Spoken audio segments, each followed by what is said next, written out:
I wake up with the first grey light spilling through the curtains, as I have done for more than 40 years. Old habits die hard, especially ones carved into your bones over decades of waking early for work, where even a few minutes delay could cost lives. Or at least, that's the way I've always explained it to myself. The habit isn't just discipline. It's a shield, a rhythm of control in a world that often refused to bend. My home in Cliffside is modest. A single-story cottage I bought after the sale of the family nest egg following Howard's death. Cozy but with character, my late husband would say. It is the perfect refuge for a woman of my age and temperament. A place where the sea crashes against the rocks with that unmistakable cliffside roar. A lullaby and a warning all at once. Every corner holds quiet memories, reminders of choices made, lives touched, battles fought, and love lost. The morning ritual unfolds predictably. A strong cup of tea, toast smothered in blackberry jam, and a careful glance through the newspaper. Fresh from the doorstep. Phones may deliver the news in an instant nowadays, but I savor the texture of the paper under my fingers, the scent of ink, the weight of the world pressed in black and white. Some habits are stubborn. They linger even after 65 years of living. Today is Tuesday, my delivery day. 3 mornings a week, I don my bright red jacket with the Cliffside Rapid Delivery logo stitched across the chest and venture out into the town with food in hand. Not for money, my federal pension and Howard's wise investments are more than enough, but for connection, to remind myself that life is still moving outside these walls. I'm not trapped in amber, frozen in time. My phone buzzes. 6 orders are already lined up. I dress quickly, lacing my shoes with practiced fingers, grab the keys to my car, and step onto the porch. Cliffside is waking, the salty tang of the Atlantic sweeping in from the cliffs, waves crashing with the familiar, steady rhythm that names this town. It is a perfect hideaway, a sanctuary for a woman who once battled corruption and deceit in the city, and now prefers quiet observation over confrontation. The first stop is the Dawson household for breakfast. A few warm croissants and coffee in a paper bag. Madame Blanche, the bakery owner, always sneaks a blueberry muffin for me with a wink. "Good morning, Arlene," she greets in her soft French accent. "And how are your children?" I smile automatically, replying, "They're well, thank you." Noel is busy at work, as always. She doesn't know, of course, that my son speaks only when necessary, that his wife regards me as an inconvenient relic, and that my grandchildren see their grandmother under strict schedules, once a month, carefully timed. 7 minutes later, I arrive at the Dawson home. Mrs. Dawson greets me at the door, wrapped in a silk robe, hair perfect, makeup flawless, as if she has not just woken, but is preparing for a gala. "Good morning, Mrs. Davenport," she says formally, a polite armor she never drops. "Here is your breakfast." She hands me a tip, always 15%, always in cash, never a cent more, never less, as if the exact change proves her care without leaving a trace of vulnerability. Next is the local newspaper office. I pass the courthouse on the way, and my chest tightens a reflexive, habitual ache. Decades ago, I strode those steps carrying files, documents, and the unwavering belief that justice could be wielded like a sword. Arlene Davenport, federal prosecutor, a bulldog against corruption, fearless and relentless. How many lives did I destroy in pursuit of the truth? How many did I save? The score may never balance, yet the effort itself was a life lived with purpose. In the 80s, women in federal prosecution were rare. I fought prejudice, broke ceilings, and became known as ruthless, unflinching, and sharp as a blade. The Hunter case should have been my crowning achievement. Elliot Hunter, a political prodigy, had woven a web of charity scams, kickbacks, and bribes so complex that even the keenest observers could be fooled. I have the evidence, the witnesses, the paperwork, but the system bent around him. Witnesses recanted, documents vanished, judges recused themselves. Hunter walked away untouchable. My career was offered a graceful exit, masked as a choice, but enforced by threats and insinuations aimed at my family. At 50, I stepped down. Howard insisted we leave the city. We sold our house in Washington, bought this cottage, and disappeared. Into obscurity. A new life, quiet, private, untraceable. Until Howard passed, leaving me alone with the sea, the wind, and my memories. I park in front of the newsroom. Bryce, the young reporter, meeting me with his usual energy. "Mrs. D. Dot," he calls, lifting the bags. "Saving us from starving again." I smirk. "You wouldn't have starved in the 20 minutes it takes to walk across the street," I say.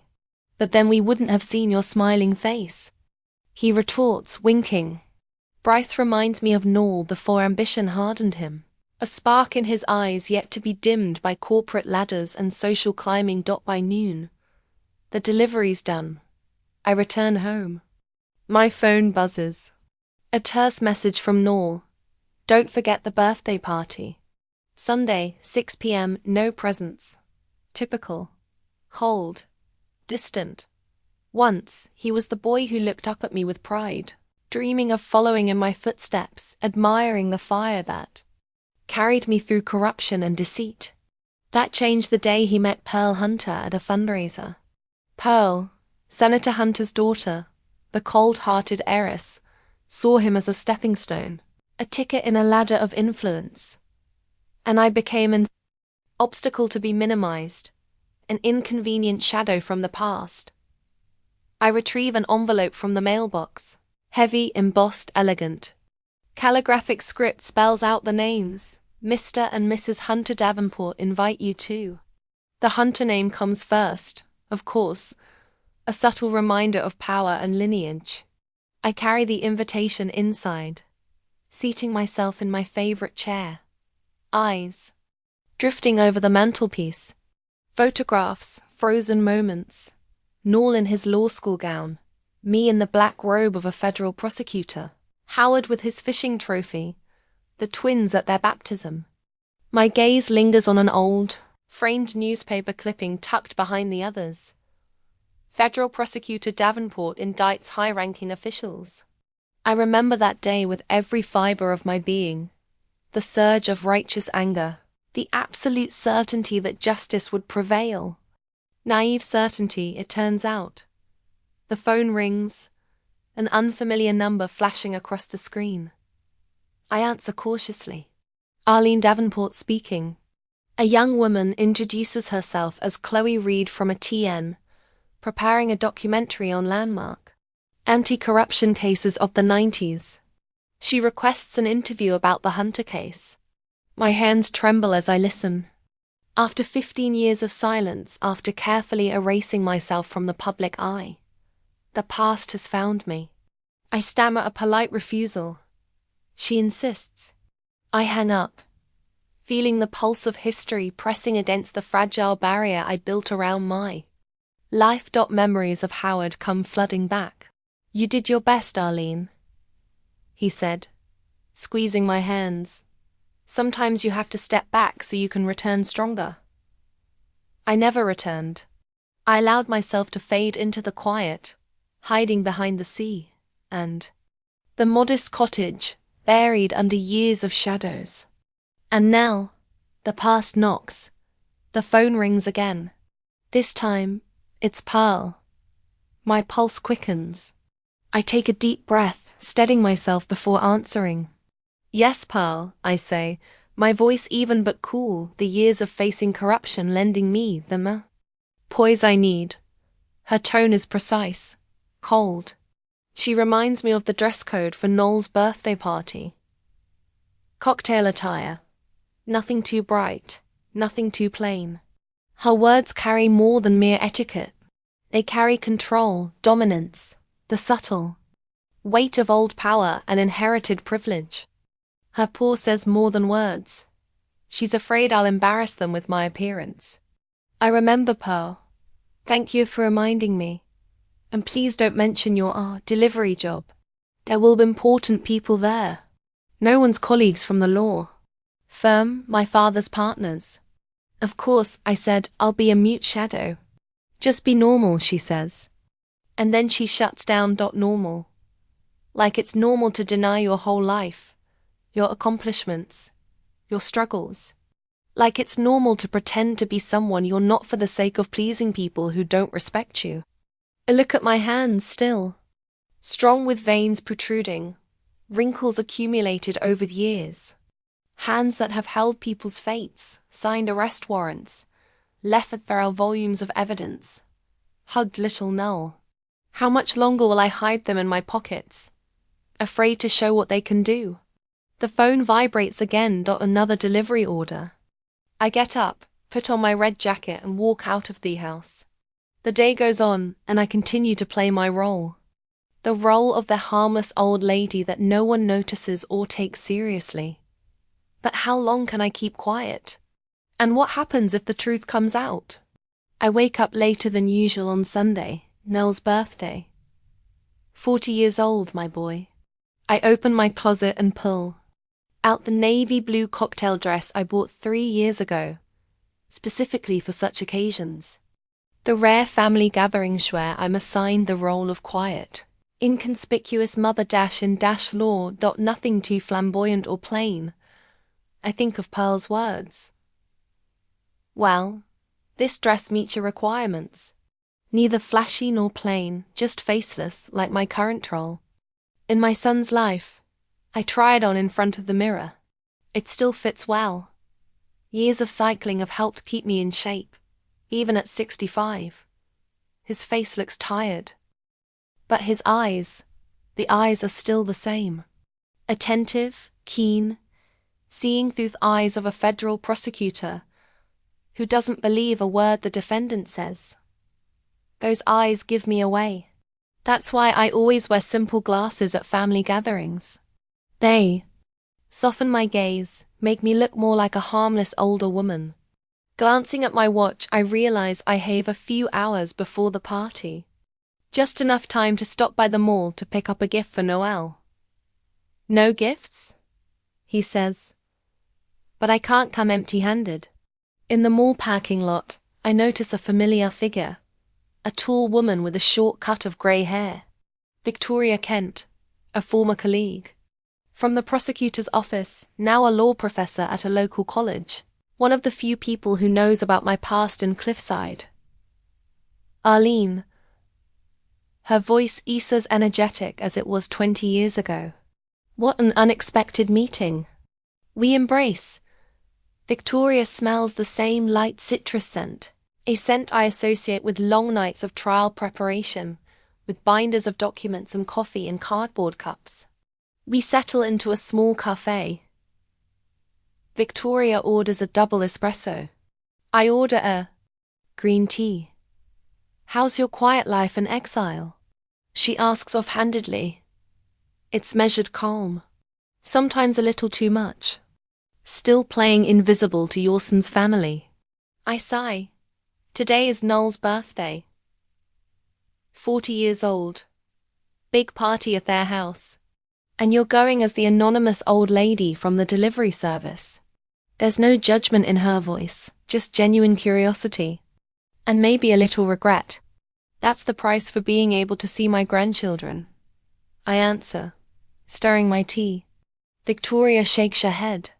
You know, I never understood your decision. You were the best of us, Arlene. You weren't afraid of anyone.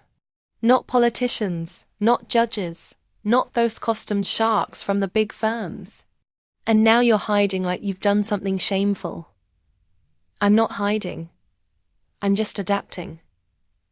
Adapted? She snorts. Is that what you call it now? You know what's ironic? Your cases are being studied by law students right now. The Richardson case, the Mackenzie brothers case, the construction contract corruption case. They're all in the textbooks. And the Hunter case is almost legendary as an example of how the system protects its own. I tense up at the mention of the Hunter case. It's been 15 years. Vic. It's time to forget. Oh, the world hasn't forgotten. She leans closer. Have you heard about the new documentary project? Guardians of Justice, a series about the landmark anti-corruption trials of the 9 South. A TN is producing it. A chill runs down my spine. I got a call from some reporter there. I declined to comment. They're going to make the movie anyway, Victoria says, and your case against Hunter will be one of the centerpieces. They found new documents, Arlene. Material that was classified after time. What documents? The question comes out before I can think.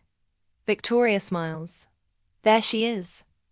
The real Arlene Davenport. Still a prosecutor to Thecor. I look away.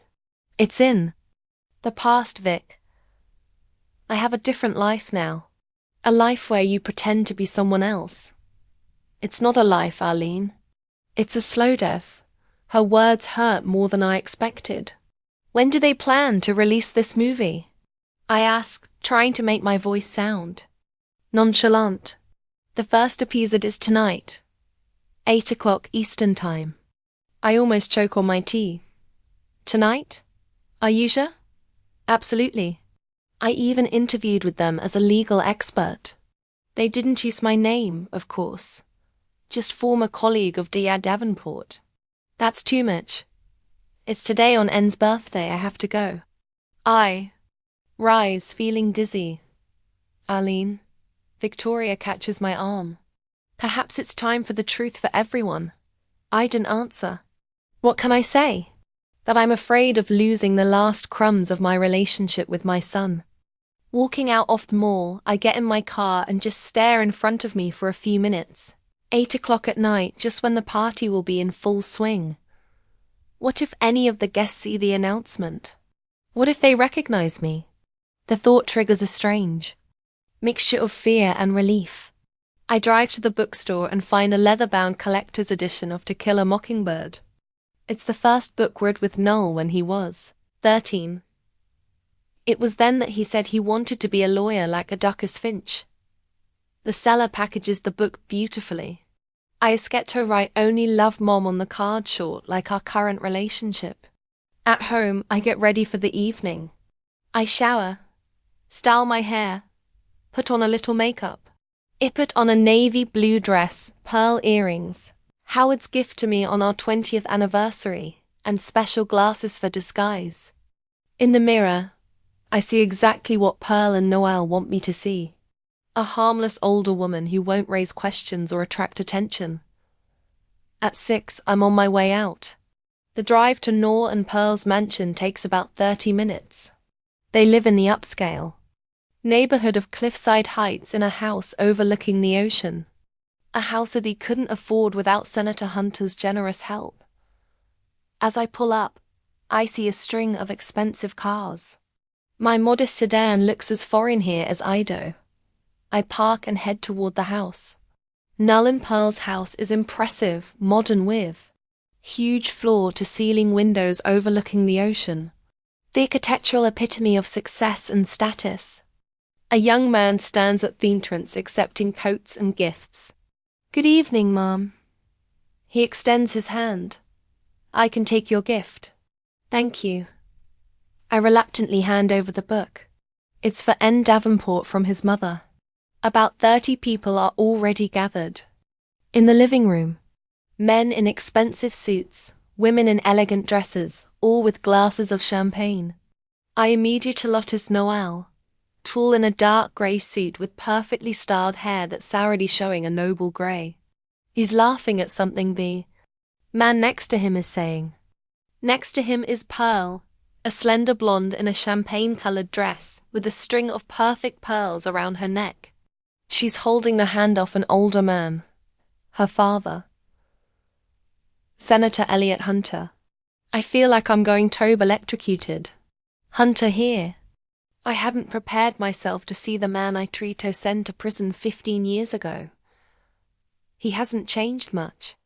The charismatic smile, the same commanding gaze, a little more wrinkles, a little more grey hair, but still the same aura of a man used to getting what he wants. I take a deep breath and head toward my son. Noor nods when he notices me, but he doesn't interrupt the conversation. Pearl turns to me with a strained smile. Arlene, you're here, she says in a tone that mixes surprise with disappointment. How nice. I wouldn't miss my son's birthday, I reply, trying to keep my voice warm. Sure. She gives me an appraising look. It's a nice dress. Classic. She makes it sound almost like an insult. Finally, Noel walks over to me. Mum, he gives me a brief hug. I'm glad you could make it. Happy birthday, darling. I want to say more, but the words stick in my throat. Let me introduce you to some of the guests, Noel says, but I realize it's just a courtesy. Of course, I smile. Later, he adds and steps back, returning to the interrupted conversation. I stand alone, in the middle of the room, feeling invisible. Pearl has already turned away, busy talking to the elegant woman in the emerald dress. Finally, a waiter approaches me with a tray. Champagne, ma'am. Thank you. I take the glass, grateful for any interaction. Are you Noel's mom? He asks me out of the blue. I look at him in surprise.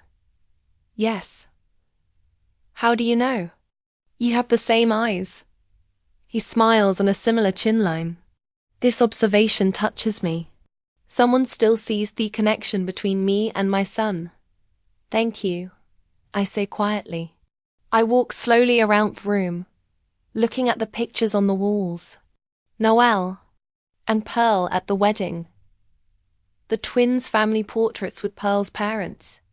Not a single picture of me or Howard. Are you looking for yourself in these pictures? Comes from behind me. I'm afraid it's useless. I turn around and see an older woman, with short grey hair and shrewd eyes. I'm Eleanor Fisher, Aunt Pearl. She introduced herself. And you must be Noel's mother, Arlene Davenport. I know. She shakes my hand with unexpected strength. My niece has mentioned you infrequently. Curiosity sheens in her eyes. Pearl told me you work for the delivery service. Yes, she did. I smile strangely. That's odd. She tilts her head. You don't have the hands of a manual laborer. And your demeanor unusual for a delivery boy. I tense up. This woman is too observant. I wasn't always a courier, Mrs. Fisher. Of course not. She sips her champagne. What were you before, Mrs. Davenport? Before I can answer, Pearl comes up to us. Aunt Eleanor. Her voice sounds alarmed. Lucille is looking for you. Something about your trip to the coast. Oh yes, of course. Eleanor winks at me. It was nice to meet you, Mrs. Davenport. Pearl gives her aunt a glance, then turns to me. Arlene. Her voice turns icy. I hope you're not boring the guests with stories about your career. We were just getting acquainted. I answer calmly. Good. She looks around the living room. Dinner is about to begin. Your place is at the far end of the table next to Noel's grandmother. I feel a pang of resentment. They put me with Howard's smother, 80-year-old Agatha, who suffers from dementia. The perfect way to isolate me from meaningful conversations. Of course, Pearl. Thank you for your concern. She's not being sarcastic. Oh, and one more thing, she adds, leaning closer. Please don't mention your job at the delivery service to Dad. It's so awkward. Awkward? I can't contain my surprise. Awkward? How? Well, you know, she wrinkles her nose. Your age, your situation. It's like we can provide for you. Like we're letting Noel's mother work as a food delivery girl at her age. I can feel fecula pouring down my face. I don't work because I need the money, Pearl, and not to maintain the illusion of your generosity. Of course, of course. She waves it away. Just don't bring it up. Okay. Tonight's a big night for No. Many of his colleagues are here. Potential partners in the firm. Dad's brought some influential people. I nod, not wanting to continue this conversation. Pearl leaves to join the other guests, and I'm alone with a glass of champagne, feeling more like a stranger than ever at my Ounson's party. En's 40th birthday dinner was going exactly as I'd expected. Exquisite food, expensive wines, casual conversation about politics, economics, and the latest social gossip. All the things that are considered polite in the circles where my son and his wife hang out. I sat at the far end of the table next to Agatha, Howard's mother, who spent most of her time staring off into space, occasionally looking for her long-dead husband. On the other side of me sat a young man who introduced himself as a junior partner in Noel's law firm. He was polite, but obviously bored buying at the back of the party away from the influential guests. How long have you been working with my son? I asked, trying to make conversation. About 3 years, he answered, picking up a piece of duck breast with his fork. The lawyer, a real strategist. Yeah, he's always had a knack for thinking ahead. I smiled, remembering how little Nell had beaten Howard at chess. Ever since he was a kid, he's accomplished a lot. The young man nodded. To be partner at 35 is impressive. And you hope to follow in his footsteps? If I'm lucky, He shrugged. I miss his connections, though. You know how it is. It doesn't matter what you know. It matters who you know. There was no accusation in his words, just a statement of fact. But I still felt a pang of guilt. Noel had indeed built a career not only on his talent, but on the connections he'd gotten through Pearl and her father. Connections that I, with all MIT principles and fight for justice, couldn't give him. After dessert, the guests moved back to the living room for cocktails. I noticed that Pearl had had more than one glass of champagne. Her cheeks flushed, her movements a little less polished, her laughter a little lewder. She'd always had a low tolerance for alcohol, though she tried to hide it. I stood at the window watching the guests and trying to be as inconspicuous as possible. Almost succeeded until Pearl caught my eye. Arlene. Her voice was too loud. Why are you standing there alone? Come to us. She came over and took me under the arm, practically pulling me by force to the center of the room, where a small group of guests had already gathered, including Noel and Senator Hunter. Dad was just talking about how hard it is to find good servants these days, Pearl said, holding my elbow tightly. And we have a service expert, don't we, Arlene? I tensed, sensing where this was going. Pearl, I don't think your father is particularly interested in. Noel began, but she interrupted him. No, it's really interesting. She turned to their group of guests. Do you know what Noel's mom does? She delivers food at her age, can you believe it? Her voice was a mixture of mockery and feigned admiration. I felt my cheeks burn. Pearl, Noel said quietly. Maybe not now. Why not? She laughed. It's wonderful. A lot of people her age sit at home and knit socks.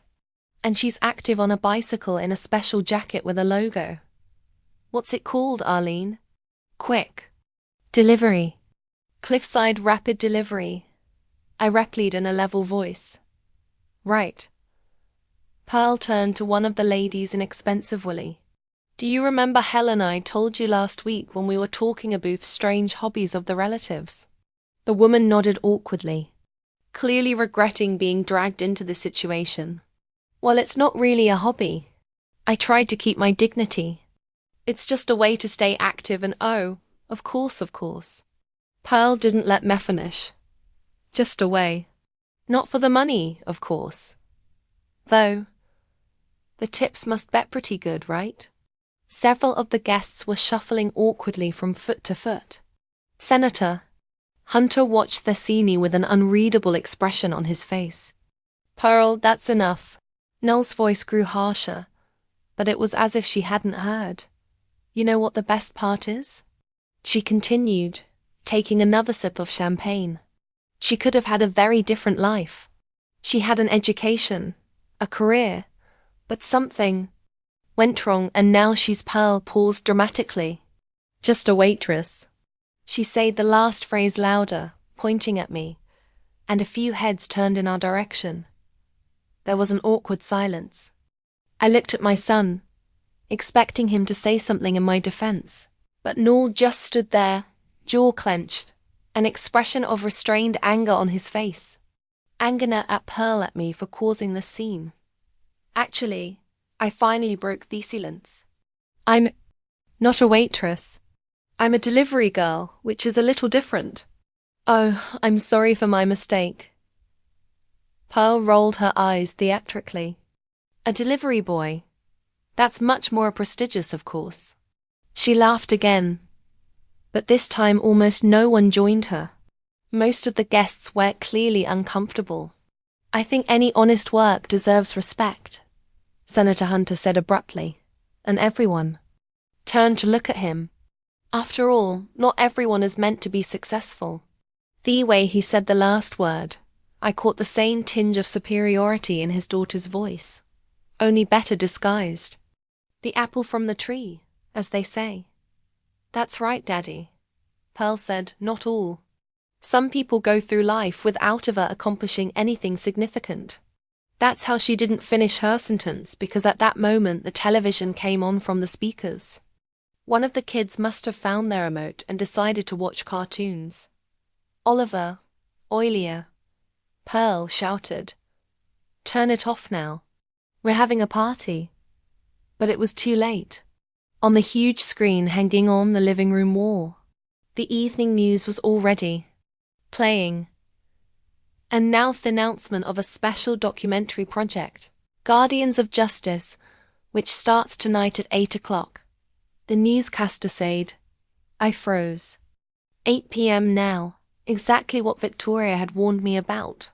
Footage from a courtroom in the 9S appeared on the screen, followed by the faces of several prominent politicians of the time involved in corruption scandals. And then my face, a young Arlene Davenport in a strict federal prosecutor's suit, with a determined expression on her face, walking out of the courthouse. Arlene Davenport, the federal prosecutor who wasn't afraid to challenge the most powerful men of her time. The voiceover announcer said, Theron became so quiet you could hear the clock on the mantelpiece ticking. Eyes shifted from the screen to me, then back to the screen, as if the guests were trying to match the image of the young, determined female prosecutor with the quiet, elderly lady they had just mocked. "Oh my God," exclaimed one of the guests. "She's on TV." This seemed to break the spell of stupor. Pearl, who had been standing there with her mouth open the whole time, shuddered and dropped her champagne glass. The glass shattered on the marble floor, shattering into tiny shards, just like my carefully constructed lie. What? What does that mean? Pearl turned to me, her face contorted with a mixture of shock and anger. Is this some kind of joke? I was silent, not knowing what to say. 15 years of pretense crumbled in 15 seconds off television announcing. Noel looked at me like he was seeing me for the first time. Or rather as if he was seeing a ghost, a shadow of the mother he'd once known. The one he'd abandoned for career and status. Mum? His voice sounded almost childishly confused. Is it true you were a federal prosecutor? Before I could answer, Senator Hunter intervened. You didn't know. He looked genuinely surprised. I thought you were aware of your mother's past. Did you know? Noel turned to his father-in-law now, and there was accusation in his voice. Of course I knew, Hunter shrugged. Arlene Davenport was a well-known figure in legal circles in the 9 South. Especially when she tried to send me to prison. The words had the effect of a bomb going off. Pearl made a strange sound, something between a sob and a cry of outrage. You tried to put my father in jail, she almost shouted, pointing a trembling finger at me. And all this time you've been pretending. I wasn't pretending, Iffinley found my voice. I just didn't talk about my past, at Noel's request. By the way, all eyes turned to my son, who looked like he'd been kicked in the butt. It's not I didn't ask you, Tolly, he stammered. I just thought it would be better if no one found out that your mother was trying to destroy your father-in-law's career. Hunter finished for him.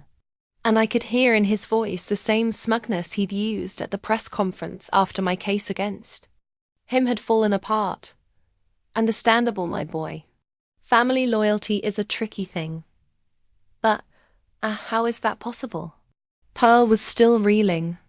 You're not like I'm a federal prosecutor. I raised an eyebrow. What do you think a retired federal prosecutor should look like? Not like a delivery boy. That's for sure. She snapped at me. Why not? I squared my shoulders, feeling the weight of 15 years of pretense slipping off me. I could be anything I wanted to be. Federal prosecutor, courier, just a mother and grandmother. One doesn't exclude the other. On the TV screen, meanwhile, the announcement continued. It now showed footage of Hunter leaving the courthouse surrounded by reporters. Elliot Hunter, charged with corruption and money laundering, was acquitted due to lack of evidence. But was that evidence destroyed? Watch your investigation tonight at 8 p.m. on AINA. Hunter turned pale. This was no longer just a reference to an old case. It was a hint of new facts off journalists digging up something I hadn't been able to find 15 years ago. Turn that off right now, he shouted. Andoni of the guests hurriedly found the remote and pressed the off button. But it was too late. The seed of doubt had already been sown, and I could see the guests furtively glancing around, some of them discreetly pulling out their phones, perhaps to write down the name of the program, or check the time of the broadcast. I think we all need to calm down, Noelle said, trying to get the situation under control. It's just a misunderstanding. Let's get on with the party. But the atmosphere was already hopelessly spoiled. The guests began whispering, gathering in small groups, some of them even glancing at their watches. It was only 10 minutes before 8 o'clock. A misunderstanding. Pearl turned to her husband with a look of fury on her face. Your mother lied to us for 15 years and you call it a misunderstanding. I didn't lie, I countered. I just didn't tell the whole truth. At Noel's request, I remind you. Did you ask her to keep it from me? Pearl's anger was now directed at my son. You knew she was trying to send my father to prison. And you didn't tell. Me? Yeah. I didn't know the details. Noel looked completely confused. I just knew that my mom worked for the federal prosecutor's office, and that she had to resign because of some complicated case. I didn't know it was a case against your father. Don't lie to me. Pearl was almost screaming. You knew arriving. You had to know. Pearl calmed down. Senator Hunter put his hand on his daughter's shoulder. It was a long time ago. The case is closed. I was completely exonerated. But Pearl gasped in indignation, pointing at me. She's been in our house all this time hanging out with our kids. And in fact, she's a retired federal prosecutor, I finished calmly. Not a serial killer, not a war criminal. Just a lawyer who was doing her job. Who tried to destroy my father. Pearl exclaimed. Who tried to bring a man suspected of serious crimes to justice? I corrected. It's not the same thing, Pearl. How dare you? She began, but was interrupted by the sound of the front door opening and children's voices ringing out. Grandmother! The twins, Oliver and Oilia, who had returned from a walk with their nanny, came running into the living room. Grandma, we saw you on TV at the mall. They rushed over to me, hugging me around the knees. I automatically put my hands on their shoulders, feeling a sudden rush of tenderness and protective instinct. Yes, kids, I said softly. It was me a long time ago.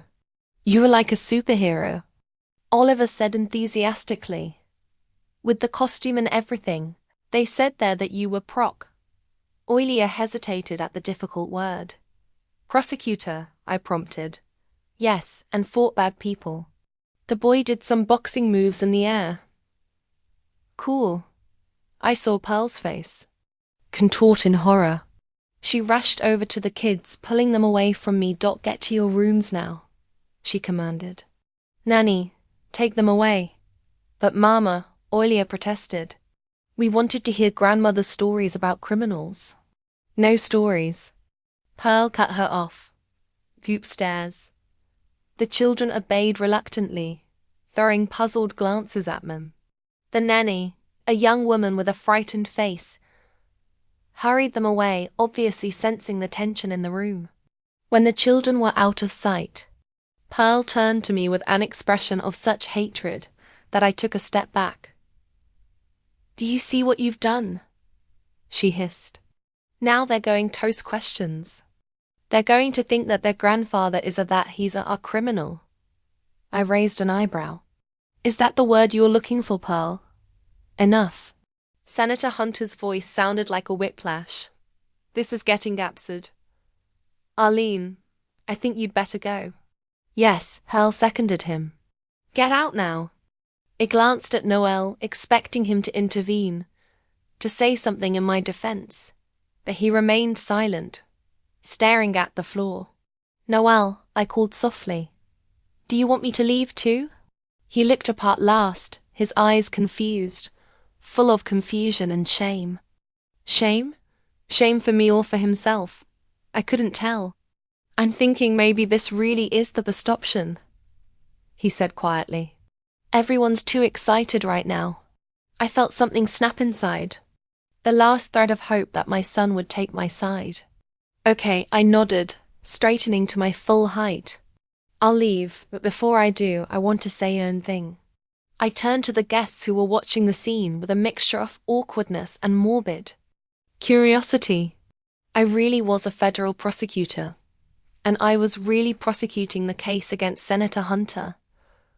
A case of corruption and money laundering through charities. I had evidence, but it mysteriously disappeared. Witnesses recanted. The judge dismissed key evidence and I was forced to resign. I shifted my gaze to Hunter. But the truth has a way of coming out sooner or later, and it seemed that moment had come. With those words, I headed out of the living room, feeling the stars of everyone in the room. When I passed Pearl, she recoiled as if she were a leper. Don't you dare come near my children, she hissed. Never again. I paused for a moment, looking her straight in the eye. They're my grandchildren too, Pearl. And someday they're going to want to know the truth. The whole truth, not just the version you're going to give them. With those words, I left the living room and headed for the exit, feeling a strange mixture of bitterness and relief. 15 years of pretending was over, and no matter what happened, next I was myself again. Arlene Davenport, a federal prosecutor who wasn't afraid to challenge those in power. I stepped out onto the porch of Null and Pearl's house. Feeling the cool evening air cool my flaming cheeks, I inhaled deeply, trying to collect my thoughts. 15 years of pretense crumbled in seconds. It felt strange, like a heavy weight had been lifted off my shoulders, but slapped in return. The door slammed behind me. I turned around and saw Noel. His face, usually composed and controlled, was now a storm of emotions, rage, confusion, betrayal. He looked lost, like that little boy who once couldn't find his way home from the park. How could you? His voice shook. How could you set me up like that? I shook my head. I didn't set anyone up, Noel. It was an accident. An accident? He almost shouted the word. You spent 15 years hiding the fact that you were trying to put my wife's father in prison. And then it comes out at the worst possible moment at my birthday party, in front of all my colleagues and partners. And you call it an accident? Yes, I answered firmly. I didn't plan this exposure. I didn't even know a Booth documentary until today. And surely you couldn't have warned me when Yo found out. His eyes narrowed. Give me at least a chance to prepare. That question caught me off guard. Really? Why hadn't I called Noel right after I talked to Victoria? Maybe a part of me wanted this exposure. Wanted the truth to finally come out. Yeah. I wasn't thinking. I admit things were moving too fast. You didn't? He grinned bitterly. Just like when you decided to go after Hunter. Do you ever think about the consequences, Mom? How your principled decisions affect other people and your family? His words hurt, but there was some truth to them. I've always put justice before personal relationships, above political games, above career prospects. It made me a good prosecutor, but maybe not the best mother. I did my job, Noel. I said calmly. I investigated crimes and filed charges when I found enough evidence without regard to names or status. That's how I was raised. And that's how I raised you. You prosecuted Elliot Hunter, he exclaimed. The man who is now my father-in-law, my wife's father, their grandfather of my children. Do you have any idea the position you put me in? Do you have any idea what position you put me in when you asked me? To hide my identity, my career, my entire past life? I objected. You made me ashamed of who I was, Noel, what I lived, and what I believed in. I asked you for discretion. He shook his head. Not a Lee like that. Discretion? I couldn't hold back a bitter laugh. You asked me to pretend I was just a delivery boy. No education, no career, no background. You were ashamed of me, Noel. Admit it. He looked away. And that was more eloquent than any admission. I wanted to protect my family, he finally said. My marriage, my career, from your own mother. I shook my head. From the truth that I'd fought corruption, that I was trying to hold people who thought they were above the law accountable. You don't understand. He ran his hand through his hair. A gesture I remembered from his teenage years. The world isn't black and white, Mom. Not everyone you went after was a comic book villain. And not all of your crusades were justified. Hunter's case was justified, I said firmly. I had proof. Real proof, Noel. Documents, witness statements, bank statements. It all pointed to money laundering through charities. But the court acquitted him, Noel reminded me, because the evidence disappeared. I looked him straight in the eye. A key witness had suddenly changed his testimony. The judge had dismissed important evidence on a technicality. It wasn't a fair trial. Noel, it was a show of force to show that some people are untouchable. And you still believe that? He looked at me with a mixture of disbelief and disappointment. After all these years, you still think you were right, and the whole world was wrong. I know I was right, I replied, and it seems the reporters have found new evidence to back that up. Noel went pale. What? What are you talking about? They mentioned new facts in the announcement. Evidence that the evidence in the Hunter case was destroyed. I shrugged. I guess the truth does come out sooner. Or later. Jesus. He covered his eyes with his hand. This is a disaster. An absolute disaster or justice, I said. Depends on your point of view. Point of view. He almost screamed. Do you realize what will happen to Pearl's career if her father is accused of corruption? My career with our children's future. And do you realize what must happen to a man who stole millions from charities? I asked quietly, who used money meant for sick children to buy himself a yacht and a third home? Noah looked at me as if he was seeing me for the first time. Do you really believe he did it? That Father Pearl, that Elliot would do such a thing? I had proof, I repeated. And he wasn't the only one. The other 2 prosecutors on the case thought he was guilty, too. We don't press charges without probable cause. Noel, you should know that you're a lawyer. A corporatelier, he clarified. I don't go after people. I don't destroy reputations and careers. No, I agreed. You defend corporations that pollute the environment, exploit workers and evade taxes. A noble endeavor. It was a low blow, and I regretted my words as soon as they were out of my mouth. But it was too late. Is that what you think of me? His voice turned icy. That I'm a corrupt lawyer defending scoundrels? No. I shook my head. I think you're a smart, talented lawyer who could use your skills for something more. To protect those who really need protecting, like you.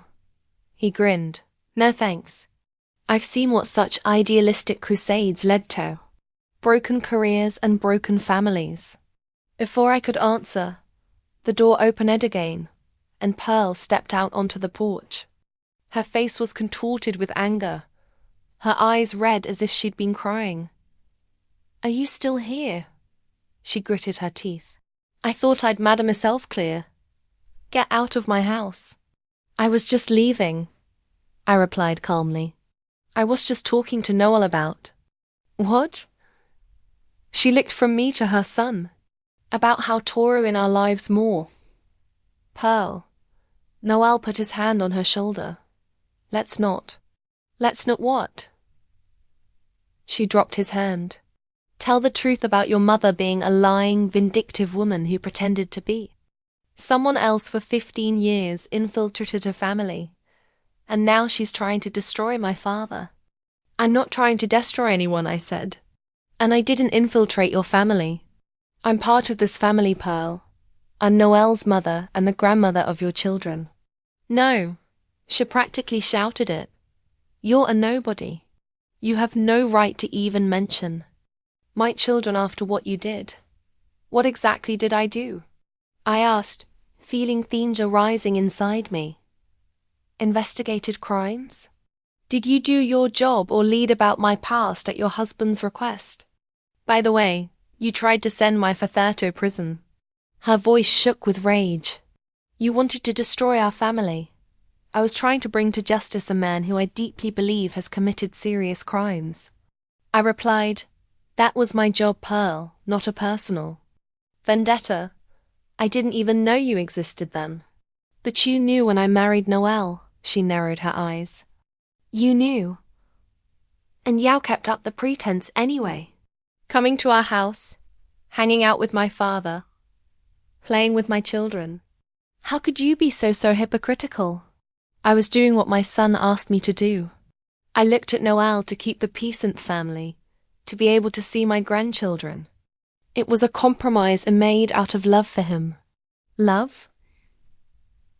Pearl made a sound like laughter. If you really loved, no, you would have disappeared from our lives the moment you found out who I was. You wouldn't Fave put his career at such risk. There was a cruel logic in her words that made him wonder. Had I really stayed in Nor's life out of love, or out of a selfish desire not to lose touch with the only loved one I had left after Howard's death? Maybe Pearl was right about something. Maybe you were right, I admitted. Maybe pure love would require sacrifice. Beauty am no saint, Pearl. I'm just a mother who didn't want to lose her son.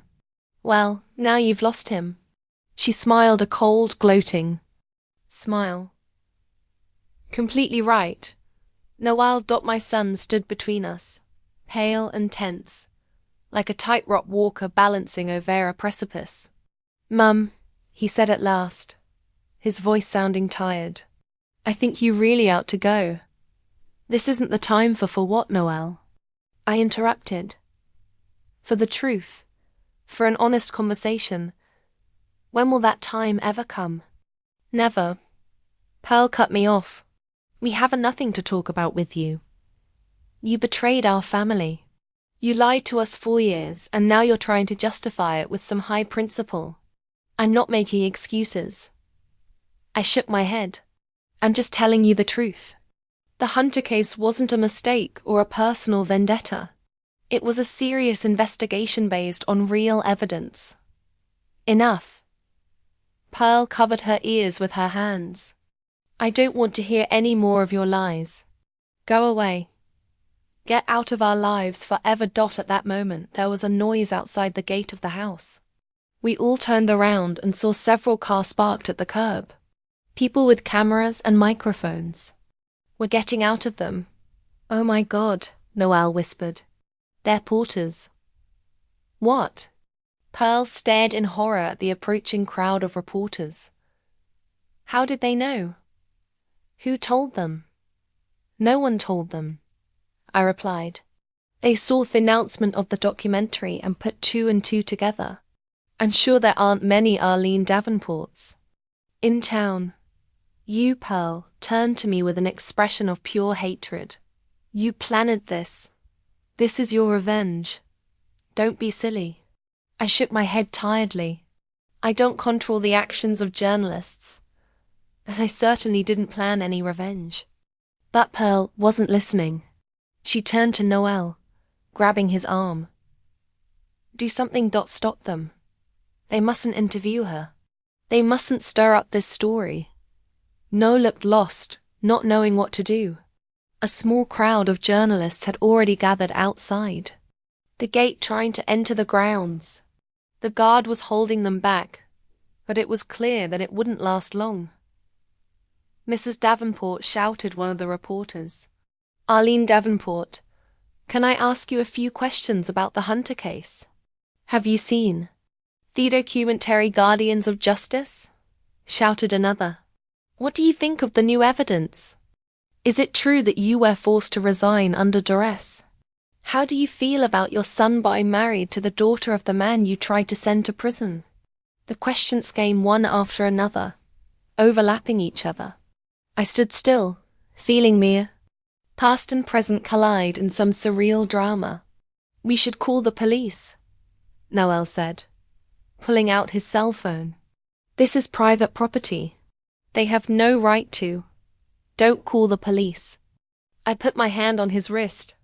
It would only draw more attention. I'll talk to them. What?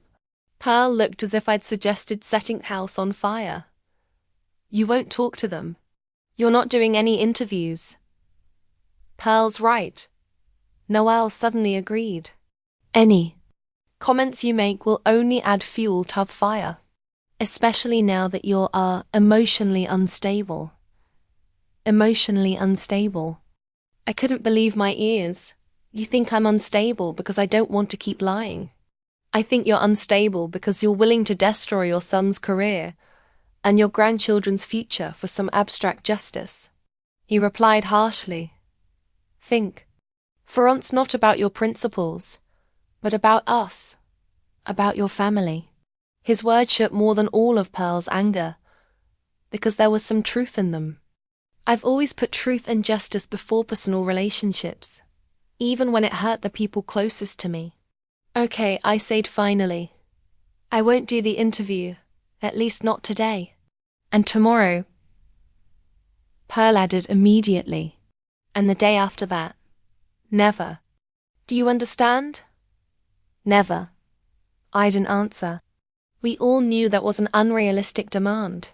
The story had already gotten out, and no amount of inhibitions could put it back in the bottle. At that moment, the front door opened again, and Senator Hunter stepped out onto the porch. He looked collected and in control of the situation despite the scandal unfolding around him. What's going on here? He asked, looking around at the three of us. They're Porter's dad. Pearl pointed to the gate. They want to interview her. Hunter looked at me and something flashed in his eyes for a moment. Their respect. before the mask of smugness returned to its place. Arlene? He nodded. I didn't think we'd be on opposite sides of the barricades again after all these years. Didn't plan on it either, Senator, I replied. But as they say, the truth will always find its way out. Truth. He grinned. That's an interesting concept. What you think is true, and what is true in reality are not always the same thing. In this case, I think the documentary will shed some light on what is true. I said, this movie is nothing more than sensationalist journalism. He dismissed. Speculation and conjecture backed up by dubious sources. I don't think we should give it much credence. We'll see. I shrugged. I was going to leave anyway. Good idea. Hunter nodded. I'll take care of the reporters. I have a lot of experience with the press. I'm sure you do. I turned to Null. Goodbye. Son, I hope you find the strength to watch the movie. It'll explain a lot. Don't count on it. Pearl interjected. We're not going to watch that garbage. Noel was silent, his face a mask of restraint. Goodbye, Mum, he said at last. Yeah, I'm sorry about the way things turned out. Me too, I replied sincerely. More than you can imagine. I stepped off the porch and headed for my car, feeling Nell, Pearl, and Hunter's eyes on me. At the gate, the reporters spotted me and started shouting with renewed vigor. Mrs. Davenport, just a few questions, just a few minutes. I didn't answer, walking silently to my car. One of the reporters, a young woman with bright red hair, managed to squeeze closer to the gate. Mrs. Davenport, Chloe Reed from a TN. We spoke to you on the phone.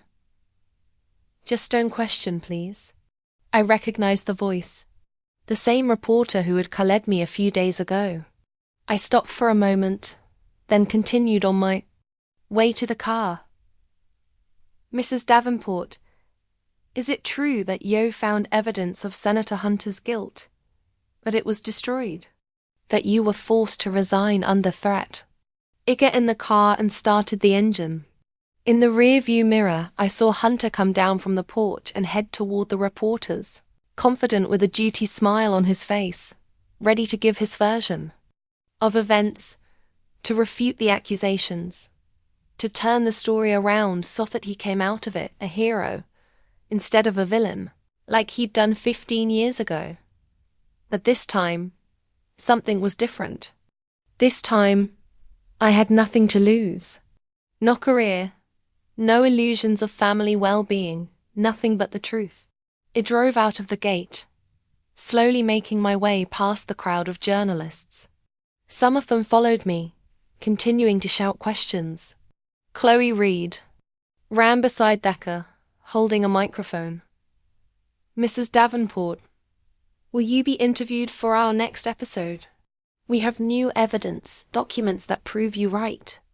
I slowed down, looking at the young journalist in the rear-view mirror. The same fire burned in her eyes that once burned in mine. A thirst for truth, a desire for justice, a belief that the system could and should work properly. The documents that prove you right. Those words echoed in my head as I pulled onto the main road, leaving behind Noel's house, the journalists, and 15 years of pretense. The ATN studio was in a glass business center 20 minutes from my house. I stood in front of the mirror in the dressing room while a young girl applied light makeup. Not for beauty, for the camera, she explained. So that my face wouldn't shine under the spotlight, so that my features would look clearer. You haven't changed at all, she said, taking a step back and assessing the result. Just like in the old photographs, only 20 years older. I smiled. I was going to say more mature, she said. Embarrassed. Same eyes, very expressive. The same eyes. The federal prosecutor's eyes that I'd spent so long trying to hide behind unnecessary glasses.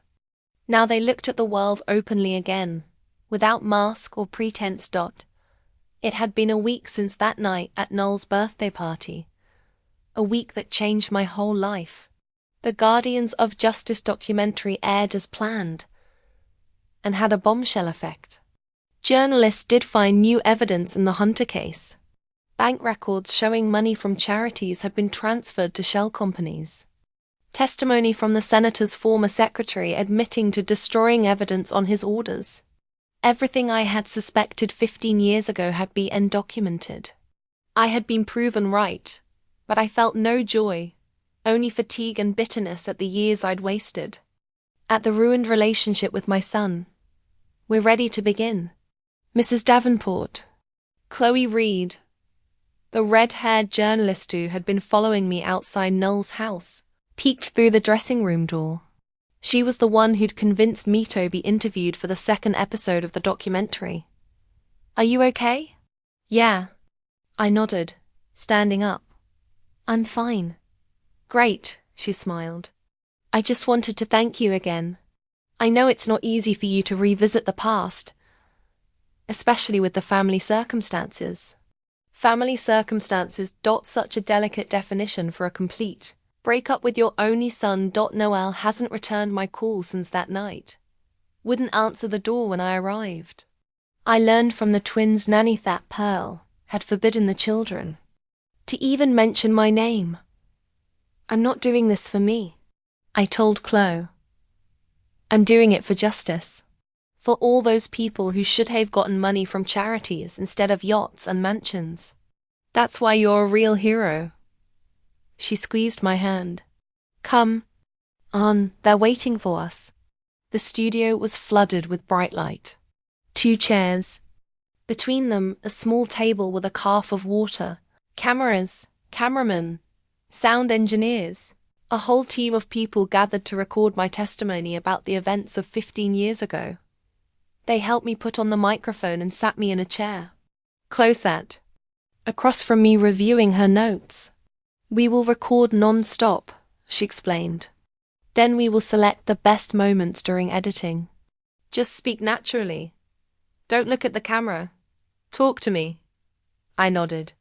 Strangely, I didn't feel nervous. It was like I was returning to something familiar. Public speaking, defending my position, fighting for the truth. It's what I've always been about. We start in 3, 2, 1. The director signaled, and Chloe smiled at the camera. With us today is Arlene Davenport, a former federal prosecutor who 15 years ago prosecuted the case against Senator Elliot Hunter. She began a case that many consider a watershed moment in the history of the fight against corruption at the highest levels of government. Arlene, thank you for agreeing to this interview. Thank you for the invitation, I replied. Can you tell me how the investigation of Senator Hunter began? I took a deep breath, sinking into my memories. It started with an anonymous letter, an envelope with no return address, and inside were copies of bank records showing stranger transfers of funds from the Hope for Children charity to a company that, as it later turned out, belonged to Senator Hunter's brother-in-law. The amounts were substantial, hundreds of thousands of dollars. And you launched an investigation based on those documents? Not immediately. First, we authenticated them, made sure they weren't forgeries. Then, we started tracking the money. It led us to a whole network of shell companies through which funds were withdrawn from several charitable foundations associated with Hunter. Chloe nodded, making notes. What happened next? We collected evidence.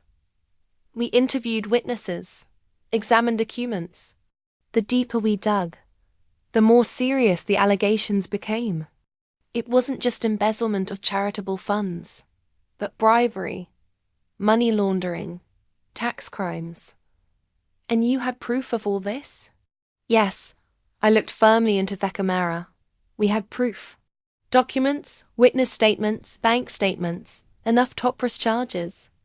And take the case to trial. But something went wrong. Chloe stepped forward. What was it? I paused, remembering those days. The feeling that the sand was slipping from under my feet. that the system I'd put so much faith in was turning against me. First, a key witness suddenly changed his testimony. The former financial director of the Hope for Children Foundation, who had initially cooperated with the investigation, suddenly stated that he was mistaken, that all the transfers are legal. Then some of the documents from the case file disappeared. They simply evaporated from a locked safe. And when we got to court, Judge Bradford dismissed half of the remaining evidence on a technicality. Judge Bradford, who we now know received large sums of money from companies connected to Senator Hunter. Chloe added, "Exactly." I nodded. "We didn't know that at the time. It was your journalist who dug up this information. How did you feel when the case fell apart in court?" That's an unexpected question. No one has ever asked about my feelings, only about facts, evidence, legal aspects. Anger, I answered honestly after a pause. Disappointment, a sense of betrayal by the system I'd trusted, the one I dedicated my life to. I knew Hunter was guilty. I knew the evidence was there, and I watched it all just disappear, crumble before your eyes, and there's nothing you can do. And then you were forced to resign. Not directly, I shook my head. No one said resign or else. But the pressure was enormous. Hints of possible compromise, threats against my family, and most importantly, I could no longer work effectively. All my cases began to be scrutinized. Any decisions I made were questioned. It was a clear signal. You crossed the wrong people. Your career here is over. And you left? Yes, I nodded. I left. Sold the house in Washington. Moved to a small coastal town. Started a new life. A life where I was just Arlene Davenport, not a federal prosecutor who challenged the system and lost. And then your son married Senator Hunter's daughter, Chloe said softly, realizing the delicacy of the subject. I swallowed the lump in my throat. Yeah, ironic, isn't it? Noel had met Pearl at a charity event. He didn't know who her father was, and when he did, it was too late. They fell in love. That was a lie. Of course, Noel knew perfectly well whose daughter Pearl was when he started courting her. He did, and he saw it as a career opportunity. But I couldn't say that on camera. I couldn't make my son look like a calculating careerist, even if it was true. And he asked you to hide your past. Yes, I nodded. He thought it was best for everyone that knowing about me confrontation with Hunter would only create unnecessary tension in the family. And you agreed despite everything you've been through. I agreed. Because I loved my son. I answered it simply. Because I wanted to be a part of his life, to see my grandchildren grow up. It was a compromise I made for my family. A compromise that cost you 15 years of pretending, Chloe said. Yes, I smiled sadly. But you know, there was freedom in it. When no one knows who you are, you can be anything you want to be. I worked in a food delivery service.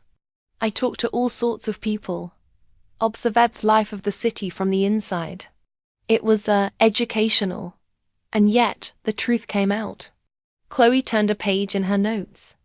At your son's birthday party, they showed a preview of our documentary. Yes, quite a dramatic coincidence. I couldn't hold back a slight smile. It was as if fate itself decided that it was time to stop lying. How did your son's family react? I paused, searching for words. It was difficult. My son felt betrayed, not because I was hiding the truth, but because it came out at the worst possible time. His wife, well, she shunned her as daughter. Her reaction was predictably negative. And now, do you still have a relationship with your son? After everything that's happened? The question I was afraid to ask. The truth was too painful to say out loud, but the lies were in the past. No. I shook my head. My son cut off all contact with me. I don't blame him. He was caught between two fires, between loyalty to his mother and loyalty to his wife's family. It's an impossible choice. And you went into this interview knowing that it could permanently destroy your relationship with your son. I went to this interview because 15 years ago I took an oath to serve truth and justice. I answered firmly. I broke that oath when I agreed to a lie. It is time to correct that mistake. The interview lasted more than 2 hours. Chloe asked questions about the details of the investigation, about specific episodes of money laundering, about how Hunter's scheme worked. I answered honestly based on the facts I remember read and the new evidence the journalists had found. When we finished, I felt empty and liberated at the same time. It was as if I had shed a heavy weight that I had been carrying on my shoulders all these years. You were great, Chloe said when the cameras were off. Sincere, persuasive, and you never once got personal. Even talking about Hunter, you remained professional. Old habit, I shrugged. In the DA's office, we were taught to separate the case from the person. Prosecute the crime, not the person. Too bad not everyone follows that principle, she sighed. The episode will air in a week. We'll send you a copy in advance so you can watch it. Thank you, I nodded. I trust your professionalism, though. As I walked out of the studio, I took a deep breath of fresh air.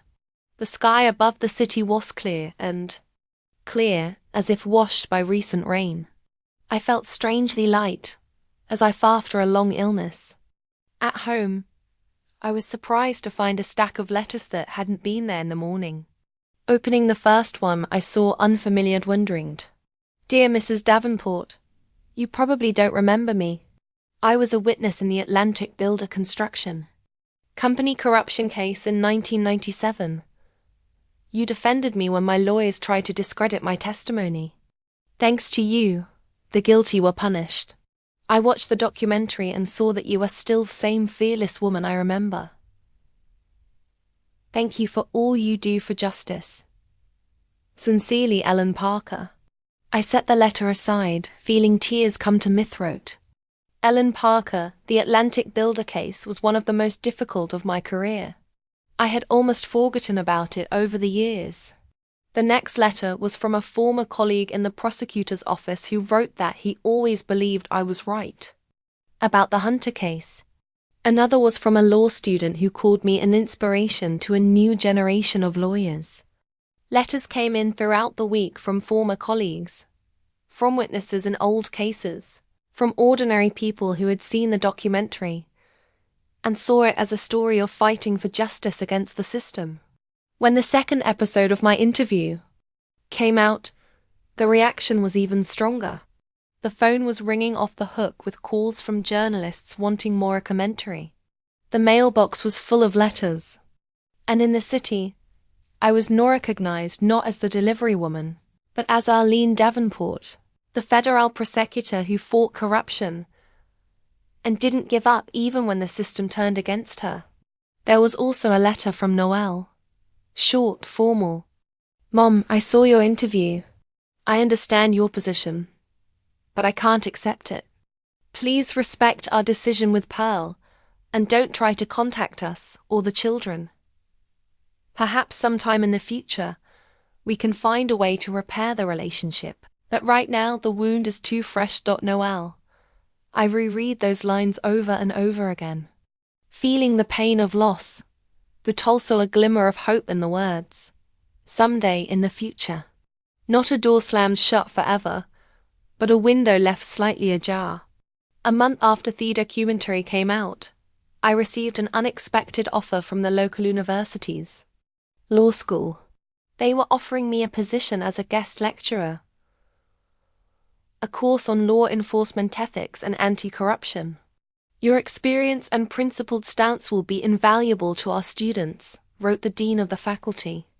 I accepted the offer almost with hesitation. The opportunity to pass on my experience to the younger generation of lawyers, to tell them not only about the letters of the law, but also about the spirit of justice and the importance of principles, even in the most difficult situations. This was exactly what I wanted to do. My first lecture drew a full audience. The students listened with bated breath as I talked about real cases from my practice about complex ethical dilemmas about the importance of not losing one's moral compass even in the most confusing legal mazes. After the lecture, a young girl came up to me with a notebook in hand. Professor Davenport. She smiled chilly. I wanted to ask, do you have any regrets for going against the system, even knowing you might lose? I looked at her, young, full of idealism with the same fire in her eyes that had once burned in mine, you know? I smiled. The only thing I regret is the 15 years I let fear and compromise make me hide who I am. Everything else. All the battles, all the defeats, all the losses. It's a price worth paying for the ability to look in the mirror and recognize the person who stares back. The girl wrote down my words, nodded with a serious look, and left, while I remained standing at the pulpit, looking at the empty auditorium. At that moment, I realized that I was starting a new chapter of my life. A chapter in which I was myself again, Arlene Davenport. Not just a mother and grandmother, not just an elderly delivery woman, but a person with principles, with a story, with a voice worth hearing. I gathered my notes, walked out of the auditorium, and headed for the exit of the building. It was a clear spring day ahead, and for the first time in years I walked with me head held high, not trying to blend in with the crowd, not trying to be inconspicuous. I was Arlene Davenport and I wasn't hiding it anymore.